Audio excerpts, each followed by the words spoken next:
EcoEcho.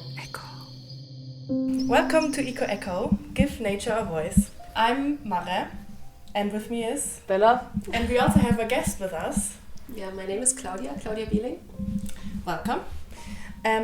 We are doing this podcast because we are in a module together, me and Bella, Transformation in the Agri-Food System.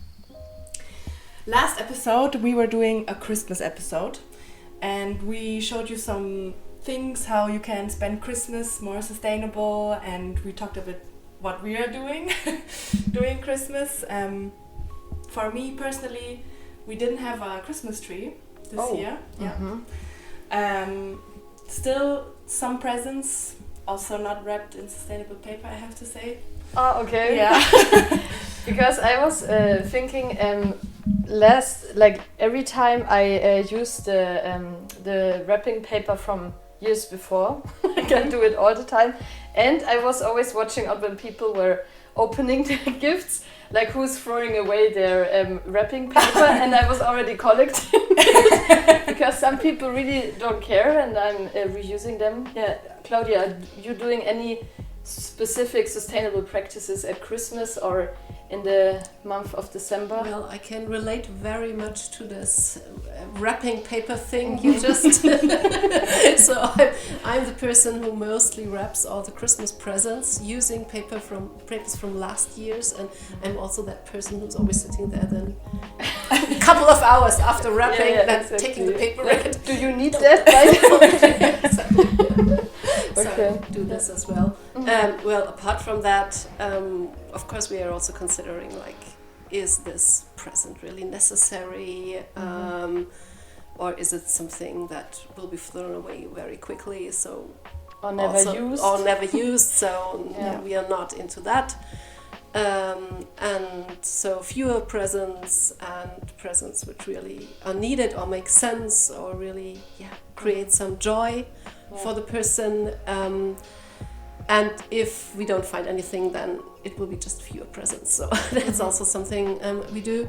And then I think also this just meeting with friends and family and cooking together and baking cookies together and things like that. That's also something which has a lot to do with sustainable relationships. Exactly. And it also has a social dimension. Exactly. And that is something I really appreciate a lot with this Christmas season. I think that was also something we were relating to when we came to what to gift to people, and we were thinking it's also much better often for the relationships to give time and adventures maybe. So this is much more appreciated than some things they really don't need, and therefore I think it's a really good approach. And then also the food. So I have 2 kids which are grown up by now, but very happy that they came for Christmas to spend time with us. And then there was this question, okay, what do we eat during this Christmas Eve? And we thought about just something very simple, or some fancy menu. Yeah, exactly. The potato salad thing. Or second option was this fancy cooking thing with crazy ingredients. Or third option, trying to use what we still have from our vegetable garden, and trying to create a menu from that. And we did the last thing. So everybody was convinced, and so we still found some things in our garden, and that was very nice to have that kilometer zero menu. Definitely. So we really had to buy very little things. That's so nice. Well, we also invite everyone who's listening to the podcast to share in the comments what they're doing, what they did for Christmas, and what they want to try for next year. Exactly. So before we jump in what we really want to do today, I want to introduce Claudia Bieling. She has already greeted you guys, so we are delighted to welcome her today. She's in the chair of Societal Transition and Agriculture at the University of Hohenheim. She's also giving classes like the ethical reflection of agriculture and food. So maybe if some of you are studying at the university, feel invited to maybe join one of these lectures in the future. Her work lies at the heart of the transdisciplinary sustainable research, exploring how ecological and social dimensions intertwine in land use and agri-food systems, drawing on concepts such as cultural landscapes and social ecological resilience. And she brings rich empirical insights from collaborative research projects, especially in Central Europe. So now I hand over to Mare, because today we will interview Claudia, and we really hope that you will get some interesting insights about agri-food systems from her. I hope as well. I'm sure. Okay, so, well, like we heard, you work a lot on sustainability in agriculture and food systems. When we talk about sustainable agri-food practices, what does that look like in real life and not just in theory? Okay. So I think from time to time it makes really sense to step back and think about what sustainability really is. Mm-hmm. And then I really like to point to these 3 dimensions where sustainability is really at the center, where these 3 dimensions overlap, and that is ecological sustainability, but also the economic dimension and the social dimension. And with that, I would really then think about practices which are relevant in all these 3 dimensions. Mm-hmm. So which are ecologically sound, economically viable, but also socially just. Mm-hmm. And when we talk about agri-food systems and concrete practices, then I would arrive at things like buying at a local farmer's shop, for instance, mm-hmm. A farm which hopefully uses ecologically sound practices, but also where we achieve some impact for the farmer's family. Mm-hmm. So the social dimension being covered, but also where we perhaps have fair prices. So that it's also about the livelihood for the farm and the people who work on the farm. So I think we always need to consider really this intersection. So, and not blind out other dimensions, because in my experience, when people talk about sustainability, they often only think about this ecological aspect, and I think this really falls short. So it really is important to consider also the feasibility in economic terms and also the social dimension. Yeah, I think especially when it comes to the agri-food system, this is like so fundamental to understand, because we have so many struggles towards the financial situations of farmers, especially in Europe as well. And therefore, when we are talking about sustainability in the agri-food sector, not considering that we have these financial issues of so many small-scale farmers, etc., makes when we are coming up with practices that are only considering the sustainable dimension, they will not be implemented in the long term, because they will not be accepted. They will not consider all aspects. So it's really important. Yeah, it's really this question of how to and where do we find this kind of sweet spot. Yeah, and a good balance between these different dimensions. Mm-hmm. And community-supported agriculture models, I also think, are a very good concrete example where these 3 dimensions really meet, because very often this is about creating more sustainable, ecologically sound practices, agroecological practices, but also it's about a farmer who can really get a fair wage for the labor. And not just many unpaid over hours. Plus, we have this consideration of different income levels of different people who have then different amounts to pay for their share of the harvest. So are you meaning examples like the Solavi here in the area of Stuttgart? It's also a common practice, like people decide how much they are able to pay, and then they get the seasonal produced vegetables and fruits from the farmers. But the farmers have the advantage when they are part of this community that they get their safe income from them, from this organization. So it's a very good approach. Yeah, I also personally, I think this that farmers are getting paid the effort that goes into it, and also for the sustainable practices. I think sometimes this is just overlooked, in my opinion, personally. Yeah. Coming to another topic for the pesticide-free practices, there was this project which explored agriculture without chemical synthetic pesticides. The short version is called NOCSPS. Maybe you can say what exactly that means. We agreed within the project to just talk or name it NOPS and not the C and the S. It's just missing when we speak the term. Yes, it is a really huge collaborative project, and my project was only one of, I think, 18 projects in the first phase, or even more projects in the first phase. And currently there's a second phase with, again, many different projects. So it was only one little facet of the overall thing. So it was a very interdisciplinary approach, where we also had field experiments, economic analysis, research into consumer attitudes, technological aspects, so the whole array of different questions which are related to this endeavor. How can we reduce pesticide use in agriculture and arable farming? And in this project, which was a PhD project for Marius Janke, who worked with me on that, we asked the question, okay, what do farmers need in order to implement practices which don't use pesticides, chemical synthetic pesticides? And your question now relates to what are the outcomes? What are the findings exactly? Exactly. So maybe it's not super surprising, but of course there is an economic dimension to this.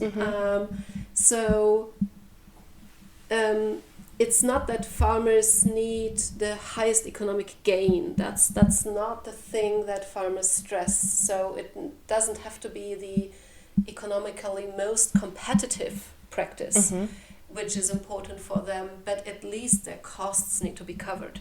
So if they have additional costs and these costs are not covered at all, then this is a no-go for them. So it doesn't have to be super profitable, but at least there needs to be a minimum kind of covering the costs and some additional premium, which then would make that economically feasible for them. So this economic aspect is one thing. But what perhaps is even more important is that this practice needs to fit into their production system. And here we are also talking a lot about context. So it doesn't make really sense to talk about farmers in general or farming practices in general, but here this case that we investigated was about farmers in the Kraichgau region. In Baden-Württemberg, it was about production of grains for human consumption. And there it works quite well because it's possible to get this price premium. If you pay, or for instance, bakeries or so, they are willing to pay that additional price for grains which are produced without pesticides, because they also can communicate this to consumers. So it's possible to pay or to make consumers pay more for a bread, for instance, which is then produced from pesticide-free grains. But this would not work for grains which then go to animal farming. I'm thinking this is in the conventional supermarkets, because no one will communicate anything there. Maybe you have a label. This is the last chance to communicate it there in the supermarkets, but then considering that this is so indirect for consumers, then this just won't work out. And with that, the chances are way lower to implement such system for something which is not intended for or not used for direct human consumption. And it also really depends on the exact crop. So as said, for grains, for wheat, for instance, that works and has some potential. But it's way more difficult, for instance, for potatoes or for other things. So we always really have to carefully consider what exactly are we talking about, and also how does this fit into local structures of farmers marketing together, for instance. Then we need a certain quantity, we need certain marketing channels. All that needs to be established. There need to be people who can run such things. There needs to be also consumers who have the possibility to spend a bit more money on something which they value. This is also not the case in all regions across the world. So therefore, really context depends a lot, and there is not this blueprint solution or this blueprint answer which I could give to you when you ask, okay, what do we need to make pesticide-free farming more viable? Then I think we need many different approaches, and some will be more promising than others depending on the context also. Did you find that one of the problems with this implementation is that the farmers are then not aware of enough other alternatives that they can use to cultivate completely pesticide-free, or is the knowledge there? So do you think there's also an education gap, so there must be provided more knowledge about it? Farmers have open questions, definitely. Farmers definitely have open questions. So for instance, how big will the yield loss really be? Are they more scared of the risk and the costs if something bad is happening? Is that also like a big factor that goes into the... Yeah, that is also something which is considered. So maybe it works out now, but what if, I don't know, we see heavy rainfalls over a longer period of time? And then if I promised or joined a program where I don't have the possibility then to use pesticides, also, will this limit my freedom also to do what is then necessary too much? So that is definitely a concern farmers are having, and there it really helps a lot to nurture this networking and exchange of experience among farmers, so that farmers can also talk with other farmers, ideally in the same region, in a similar context, so that they know, okay, this was like this for this farmer, and that farmer worked with this method already over, I don't know, a number of years, and this creates a lot of trust. Yeah, like these communication systems. They are always, it's always many very important solution of them. So this peer-to-peer learning is super important, and often farmers trust more also in what other farmers say than what we as scientists, for instance, say. Of course, they are also interested with regard to outcomes of field experiments and so on, but this component of what kind of experience do others have, that is super important. Okay, well, coming to the next, also connecting how farmers decide what they want to do. Farmers make many decisions every day that affect sustainability. What kinds of support do farmers need most to adopt more sustainable practices? Okay. Well, again, I Is would it just the start money? quite obviously with money. Yes, money is a thing. As said, it doesn't have to be about lots of money or so, but some incentives which then relatively maybe push that practice or make that practice more competitive as compared to a less sustainable practice. So maybe sometimes it's not the main thing, and it doesn't have to be a lot of money, but definitely financial incentives are a thing. but financial incentives alone wouldn't do the job. So there's much more which is needed. You pointed already to this knowledge question. Still, there is, like always when something new is about to develop, that people are having open questions, that you have to get into it, that you have to maybe also experiment a little bit yourself, how this also matches what you can do at your farm, how you are handling different situations and so on. So a little bit of time also is necessary. And then I think at the more structural, political level, what is super important is to make it easier for farmers to move towards more sustainable practices. So what we currently see is that farmers then often, sign up for agri-environmental programs, and that comes with a lot of administrative bureaucratic burdens, which sometimes reach a level that it's just not doable for farmers. Yeah. So even though they would have the intention to do this, they say then, well, this is so complicated and this comes with so many obligations and control mechanisms and documentation and reporting and so on, that this is not the thing I can do. Yeah. So this topic of bureaucracy, of administrative burdens, is something which is causing a lot of trouble for farmers, not only in the ecological, environmental sphere, but as a general problem related to agriculture currently.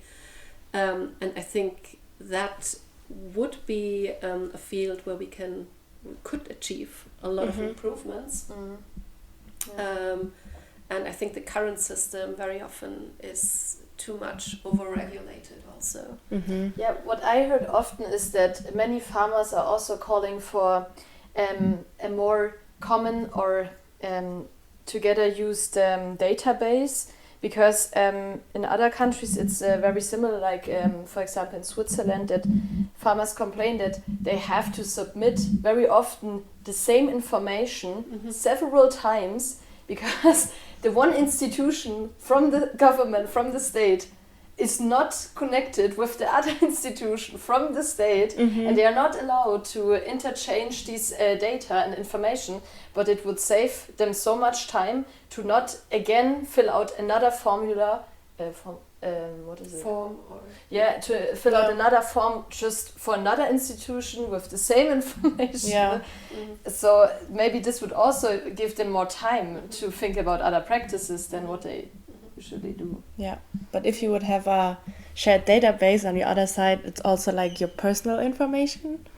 Like, if I think this is completely a different topic if you for like tractors that have all this data, that you can only use the smart features of the tractor if you subscribe and make the data available for the company.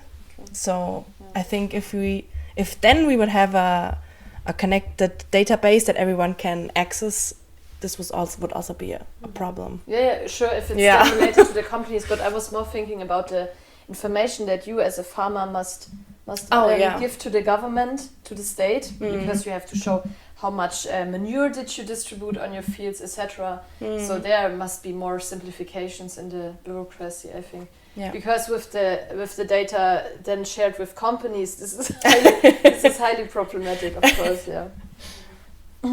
Okay. So then let's turn to the next question. Or do you want to add something? No. Okay. Perfect.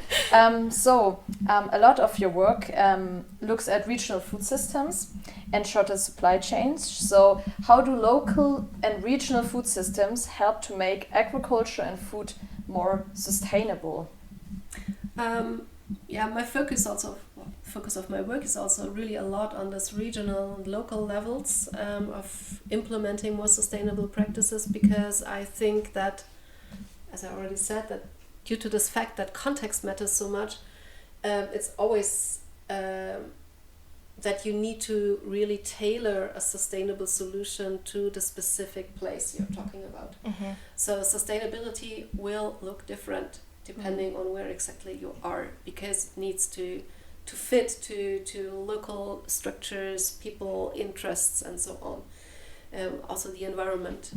Therefore, we can't work with these blueprint solutions, but we always have to adapt overarching principles to the specific place and region. And this means that sustainability-oriented solutions will look differently in different regions. And that is part of the necessary process. And so therefore, I think we always need to think in these kind of local and regional fields of implementing, establishing sustainable development. And with that, these kind of nuclei of sustainability then get together in a kind of very diverse pattern of different solutions. And therefore, I think if we only tackle this sustainability problem from a very overarching, global, national or so level, then we will end up with too abstract, too generalized ideas which don't relate to people, and where people don't find their place in it, so they can't relate to that. And with that, it stays more of an abstract idea and nothing which really comes into reality. Yeah, I think the problem which you mentioned and maybe touches upon also another topic is a little bit about the consumption of people, because people who want to consume more sustainable their food, they often outweigh whether to buy now organic food from another place in the world or whether to buy the regional food. And what I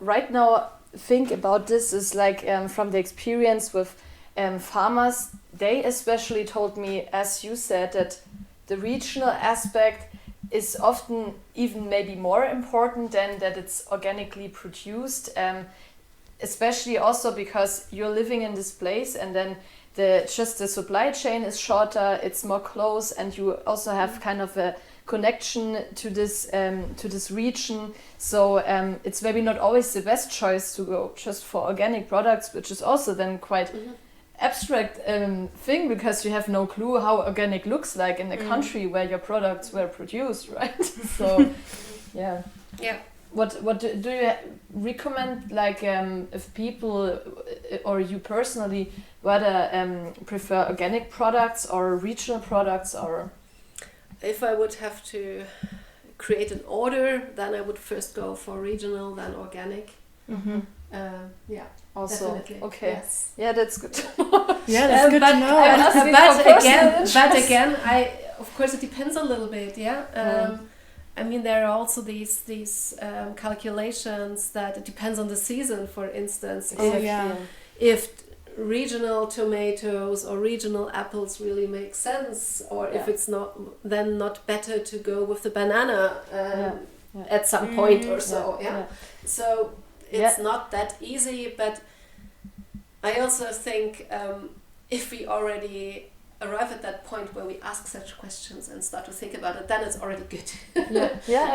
So it's not that we could make big mistakes or so. So in any case, even if perhaps the better solution would have been then to go for organic and not regional, then it's also still better to go for that than to go for something conventional. Or something which is conventional and comes from, I don't know, the other end of the globe. Okay, so now we have a question towards the biodiversity loss. So the biodiversity loss is a major concern in agriculture. In your research, what does biodiversity-friendly farming look like in practice? Okay. Yeah, we already talked about this project on not using chemical synthetic pesticides, so that would be one example. so arable farming practices which work without these. Another project which comes into my mind is one on mountain hay meadows. That is a biodiversity or biodiversa program funded project at European level, where we work with case studies in different European countries. And these mountain hay meadows, they are in the upper mountains, so Alpine region, but we also work in the Black Forest region, so medium mountain range in Germany, so not that high. But still, these meadows, they are mown, so it's for hay production. They are typically very, very biodiversity rich, so many rare plant species, but also insects. And they are not very profitable under current economic conditions. It's quite hard to work these meadows because it's typically steep. It's very often the case that you can't use machinery, so you have to mow by hand. And the economic revenue you gain from that is just ridiculous. So if farmers would not have really a high commitment and really like this idealistic approach to maintaining these meadows, they would be gone since decades, basically. But farmers still use these meadows, mow, continue with related practices. And that is one of these examples where I think it's super important to do everything to make it possible to for farmers to continue with mountain hay meadows, to use them. But of course we see this general trend of them being abandoned. So sometimes abandoned in the way that they are slowly turning into forests, like if they're not mown any longer, then shrubs and woody species establishing step by step.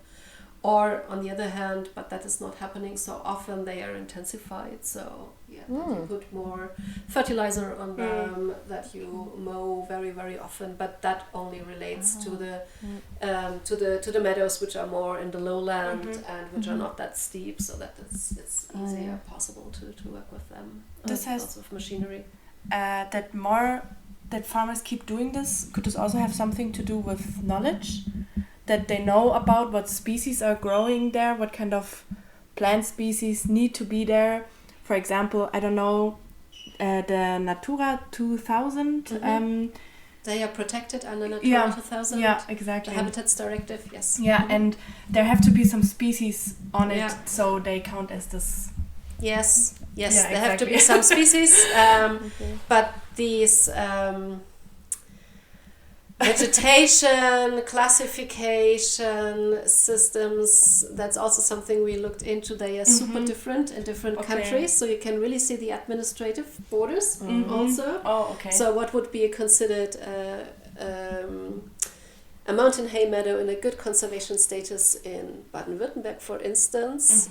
If the same meadow would be in Austria, then the evaluation perhaps would look different. And the same for Bavaria. In Switzerland. So that's very it's interesting. really quite questionable also how these classifications are done, which of course then also creates some tough questions from the sides of farmers, because they have to work within the system, and they have to perform within the system. And on the other hand, these systems are quite questionable.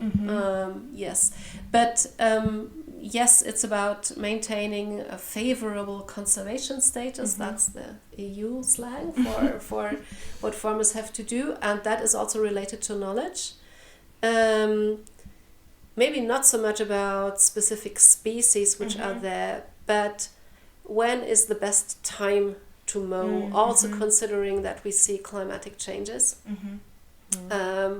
So maybe the typical time when a meadow was mown earlier might not be the best time to do it today. So therefore farmers also need some experience with that, and also then practically how to do that, because it's quite demanding. Yeah. I was working on a farm in Switzerland, and one time we were doing the work on the pastures, and it was only mountain zone 1 and 2. It was not even very mountainous there, but still it's such an exhausting work to work up these hills, and you need so complex processes, like if you want to do any work, for example, at the bottom of a pasture, and then there is just steep forest, then you must have 2 vehicles to get things up, and then one is at the top, and it's like a way that gets up the other one, because otherwise they don't even have enough power to come up the hill again. Yeah. And it's like also very dangerous work. Like what I observed when the farmer and his wife, they did this work together, it was very crazy, like, because she was very stressed out about his safety, which I really understood the situation, and he was like, yeah, I have it under control, but it's very difficult to manage these pastures. Yes. And with the environmental change aspect, I'm also thinking, you have to consider this, but at the same time, the hay you produce is often for your dairy cows, for example, and they should have the same components, like the components of the hay with being fed again, so you have to bring these things also together, so it's also a huge effort to do this. Yeah. And here we again see also that the whole context matters a lot, because as you said, if the cattle is not there any longer,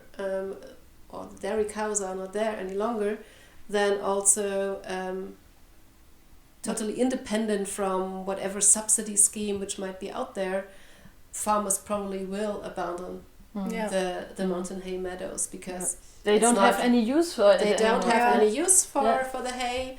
You can't really sell at a reasonable price. Exactly. So they will just not do that any longer. Yeah. And that's really a major problem for biodiversity conservation. So very often biodiversity conservation is a lot about maintaining farming practices, traditional farming practices, which have been there for a long time. So it's really about this collaboration between agriculture and nature conservation.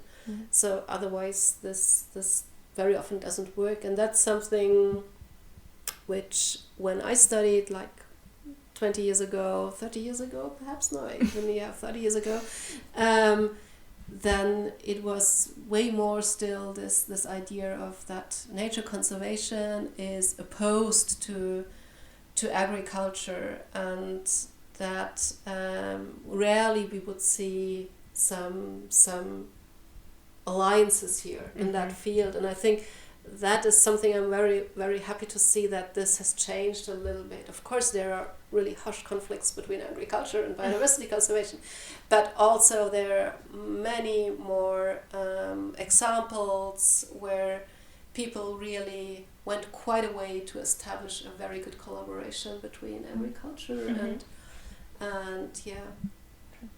efforts to protect biodiversity and maintain biodiversity, which doesn't work very often without farming.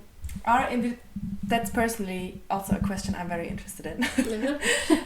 Are individual food choices enough, or do we need stronger structural changes? Just why I feel like this is important to me. If I'm thinking like I'm trying to do this more sustainable, I'm trying to do this and that, and then, for example, a Taylor Swift is taking a 40-second flight and everything I did is just being thrown out the window. Like for a whole year. Yeah, exactly. That's why it's so, like, this question is important to me, yeah. Well, yes, it's I would say a very relevant but also really famous question. So when we want to create change, is it more about individual agency or is it more that we would have to tackle the structures? And I would say it's both, currently, in my eyes, very often there is this emphasis on individual behavior. So consumers need to act differently, farmers need to do things differently. So it's a lot at this level of what people individually do, and always with this idea that if you would just be not that stupid or not that profit oriented, then things would be way better. And that's our main problem here. And I think no, this is not the case, because we are all living, and we are so much driven and influenced by the structures in which we are living in, and these are way less discussed. And I think we have a lot of space for improvement here. And what I see is always that attempts at changing structures fail. Yeah, it's so at political levels. I mean, we are discussing something like a meat tax or an animal welfare label since years. Yeah. And I simply can't understand, because that would be really something which achieves something. It would really have an effect. But there is apparently not enough political will, and maybe not enough pressure also from below, from the ground, that at this level things need to change. And this structures thing always sounds so abstract. So what I really mean is to make it easier for people to behave more sustainable. And it would be possible. It would be easily possible to make it easier for people, but instead it's always then just seen as a kind of individual task, and the whole thing an individual burden we have to take. And that is really, in my eyes, a major thing. So we have to really push for more structural changes. Because I see many people also who are really into considering their individual behavior, but they also don't have the capacity, the energy, the possibility to do something differently. And then the whole thing also gets super frustrating. And this is also then creating this kind of backlash that people are so frustrated and feel like, okay, even if I want to do something, I'm not successful with it. And so this whole topic gets a topic which is just, people are fed up with it. And then there's all this pointing at fingers with the finger at others. So it's the other ones who are guilty, and this whole idea of guilt, which comes into play, which is, I think, super problematic. And which just impedes real change. I was thinking similar with regard to the social dimension. I often perceive that the system is not really pushing towards that we are making more sustainable decisions often in life, and also towards food choices, because I mean the economy is still very important in Germany, and if we are all stop consuming a lot and imagine we are not buying things anymore that we don't need, etc., then this whole system would also change. So I often feel like this is also something that people, it's also sometimes quite difficult to change anything. And also maybe this is a topic in the food choices as well, that it's just like the social dimension is not always enabling anybody to do this. So I also feel like there's this, on the other side, there's this whole bubble of people with the guilt thing, that they're like, oh, you didn't do this, and then you have to feel guilty that you came here by car, for example. Something like this. That's always like pushing and these more are and things more. that also, this is the social dimension, and there must be happening so much development in a direction that we are not like jealous of each other anymore, and we are not pushing against each other, but instead start to work together in teams or try to help each other. But like this is, I think, we have not reached so far right now. We are often doubting others and criticizing others for their consumption decisions, and this is also something we should work on, I think. Another question, Claudia, what do you think, like, Bella and I, for example, can do to help with the structural changes in that regard? Like students. Yeah, I think your students are quite powerful, actually. So at university level, so I think it really makes a big difference here in Hohenheim to see that so many sustainability-oriented groups are around, and that students also show interest in these questions by signing up to certain programs or to certain modules. For a university, it's super important to have students, and students are increasingly a rare good for universities. I don't know if you are really aware of that. So, the university is looking very, very carefully into how are different programs requested by students. And for instance, with this new master in transformation management, it was quite interesting to see for the university that many people signed up for it, even though there was little measures of making this public and advertising it. Exactly, that was the term I was searching for. But students found it, and that is now considered as something, okay, that might be something we need to increase, or we need more places in such programs.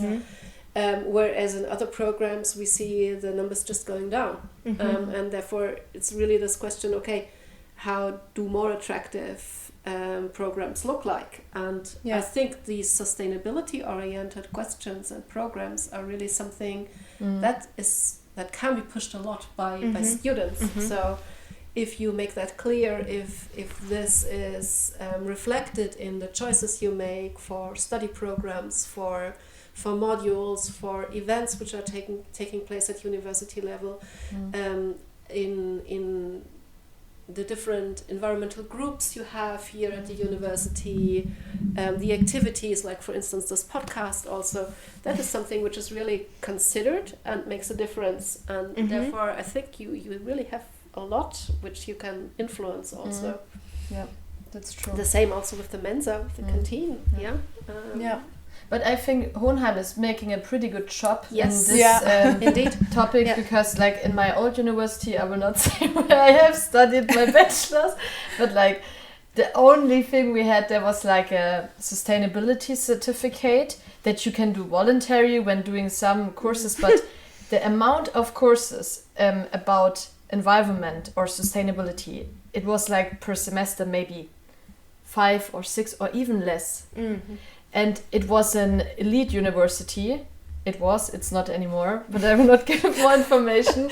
But like there were not a lot of sustainable groups compared to here. And when I started in Hohenheim, I was completely surprised, because I felt like in the beginning that every group is about sustainability. Are they not doing all the same? They don't do it all the same. They do very different things. But in the beginning, I was like, oh my gosh, everybody's talking about sustainability. That is so uncommon to me. That's so unfamiliar. But yeah, here are many opportunities. Yeah, and we also see that one of the vice rectors of University of Hohenheim, she has sustainability as part of her denomination.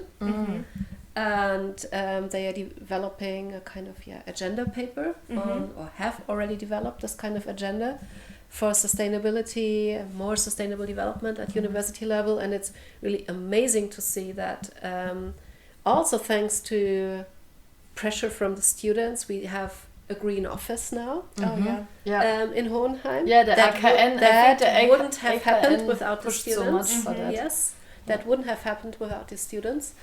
And this is now also showing a lot of effects. So we see activities, and there are these green team meetings where a lot of students, I would say across all different groups at university, so many people are and engaged very in intergenerational. That. Yes, I was in one of them, and they were very different people.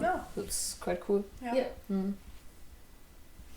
Okay, well, coming from the the small projects and regions, for example, Hohenheim, what are the main challenges in scaling these practices to larger food systems?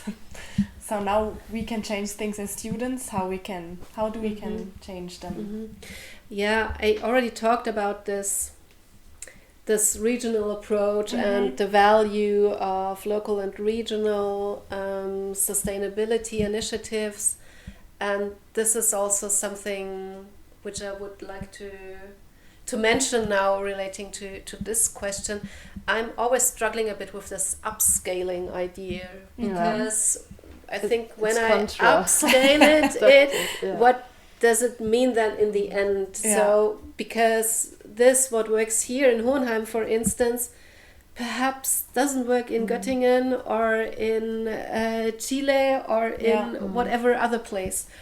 So maybe what we could perhaps identify is something like overarching principles, which then need to be adapted in different places, but don't work exactly in the same way everywhere. So I see a lot of value in exchanging experiences and trying to distill more generalized principles, but this idea of scaling up specific programs or specific measures or practices, I'm not so sure if that is actually a fruitful avenue forward.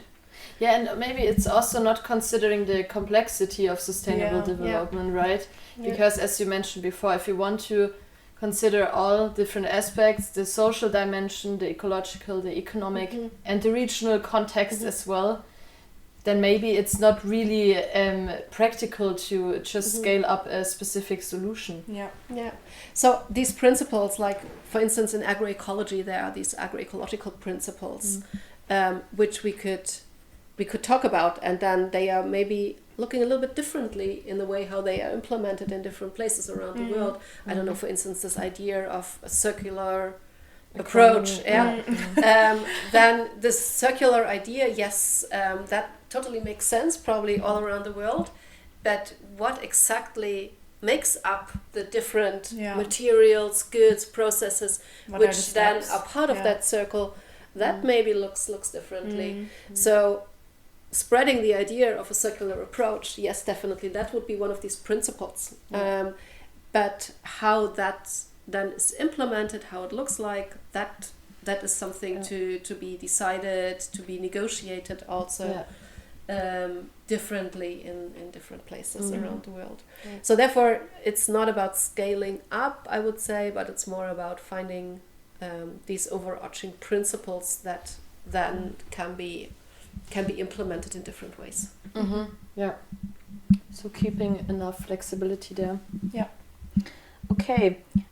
So having you here today is a very valuable opportunity for students to get more information and how becoming part of the societal transformation in agriculture. So we want to ask, Mare already did it in a certain way.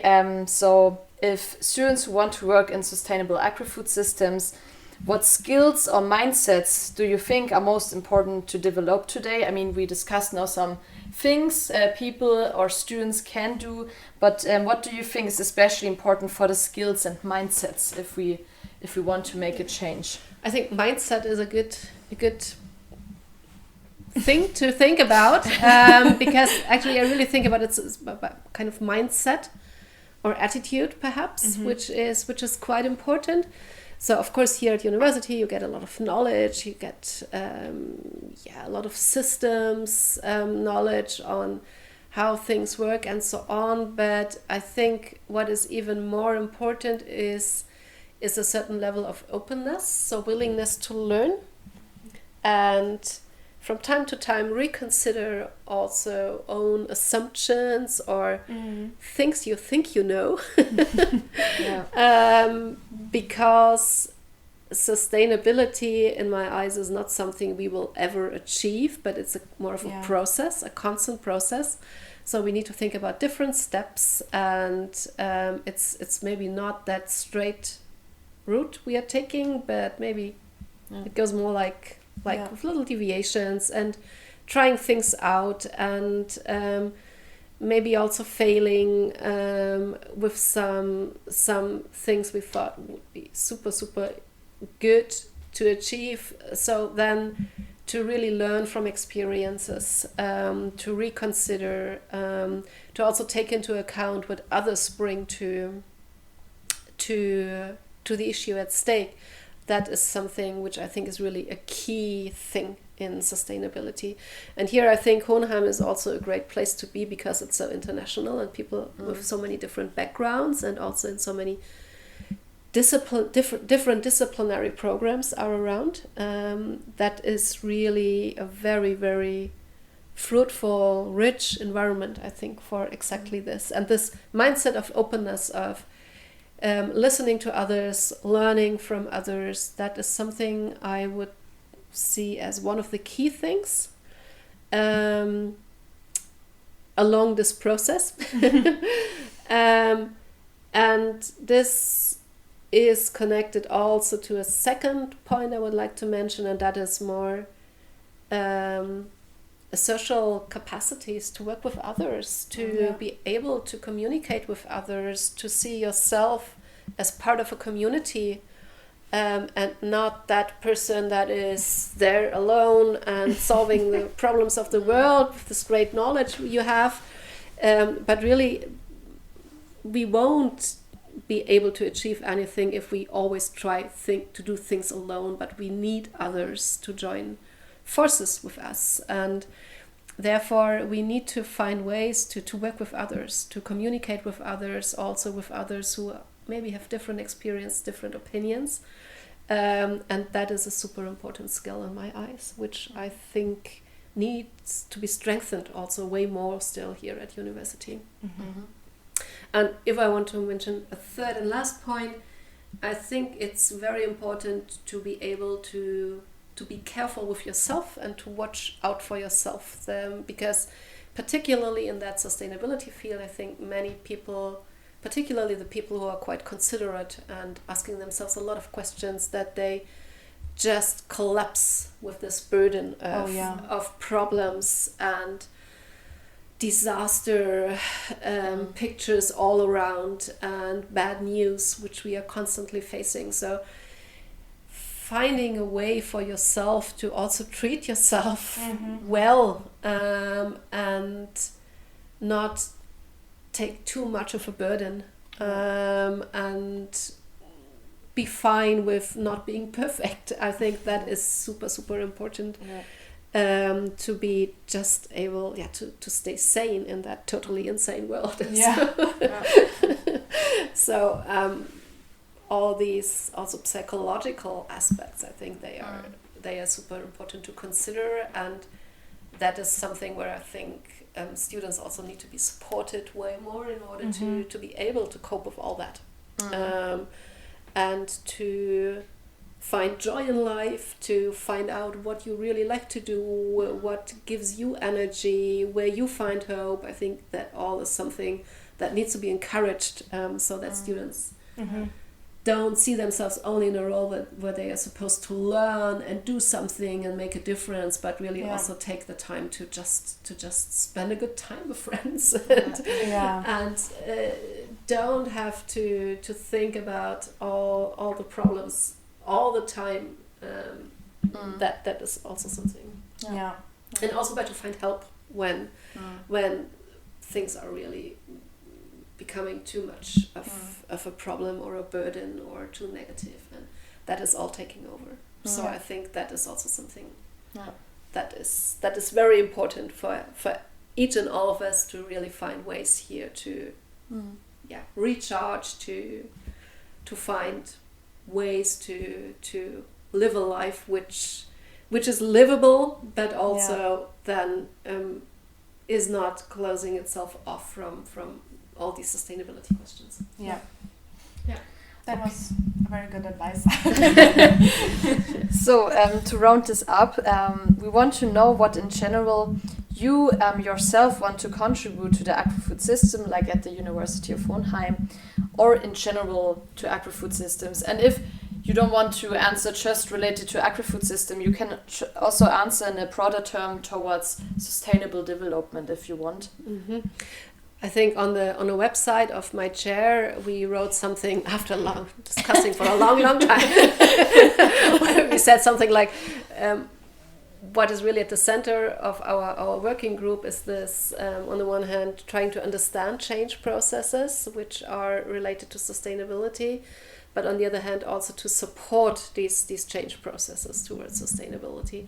So these are the two things which I try to contribute, and to make this a little bit more concrete. I think what I want to kind of nurture beyond just gaining knowledge is this attitude I talked about, or this also interdisciplinary openness in order to really find practices, identify practices which actually work, and which will not only be informed by a single discipline or a single perspective or so. And increasingly, I really see teaching as the thing which maybe is the main task for professors at university, because I think we have a lot of knowledge already, but the students don't. No, that's not the thing. But the students are. So what do I do with the knowledge? Yes, I could write another paper. Exactly. Or I could write another report, and then this will be perhaps read by some other researchers. That also have. It's nice, but does it really make an impact? I'm not so sure. I'm really not so sure. So therefore, I think it's way more important to reach out to students, because they will be the ones who tomorrow will be the decision makers, who will then work in associations, in NGOs, at European Commission, at regional governments, at companies or so, and then they can really do something, and that will really matter, what they do. And if I'm successful at nurturing that kind of attitude that I talked about, this kind of mindset, this orientation towards sustainability, that openness, that willingness to do something, then I think I really achieved something. So that I think is really, we have with students, we have these, 3 years here in the bachelor's and 2 years or a bit more at master's level, and I think we can really make a difference here. And I'm experiencing that also now when I'm since 10 years now in Hohenheim, and from time to time now I'm meeting students which formerly I had in my first years here in Hohenheim, and they are now working here and there. And then I really see, and they also tell me, wow, that was really an important moment for me in the seminar, for instance, and that really changed my perspectives, and it makes me totally happy, because I think that's so much more valuable than publishing this next research paper, which of course is also important. And it's also interrelated. Yeah, I need to talk about research and new findings and new knowledge in seminars, but still this communicating this, spreading this, I think is even more important. Therefore, this brings me to this teaching as maybe the even more important aspect, and the contribution which I would really see.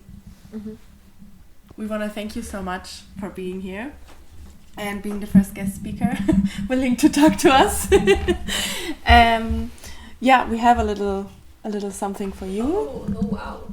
Thanks for having me. I always find this expression quite strange, which I have to say. Oh wow. It's a little plant and the chocolate, and Bella can say something about. Wow. Yeah, the chocolate is from a startup in the Netherlands. They are everything, when they get the chocolate beans, they are producing and delivering anything completely carbon free. Like, they deliver the chocolate by bikes, I think.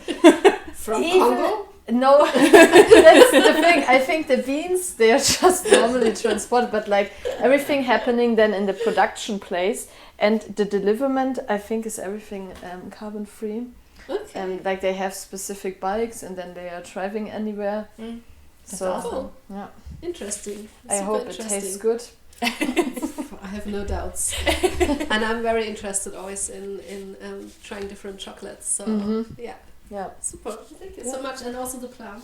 I have many plants in my office. So But I hope that's a good addition. it's a good addition also because it will survive even though I maybe am not around for 2 weeks. Yeah, I think so. Yeah. Yeah, definitely. Yeah. Thank you so much. Thank you very much for lots your time. of success Yeah, for thanks. your You too. podcast. Many interesting other guest speakers. Yeah. I hope so. Yeah. And thanks for Thank the you very invitation. much for your valuable insights. Yeah.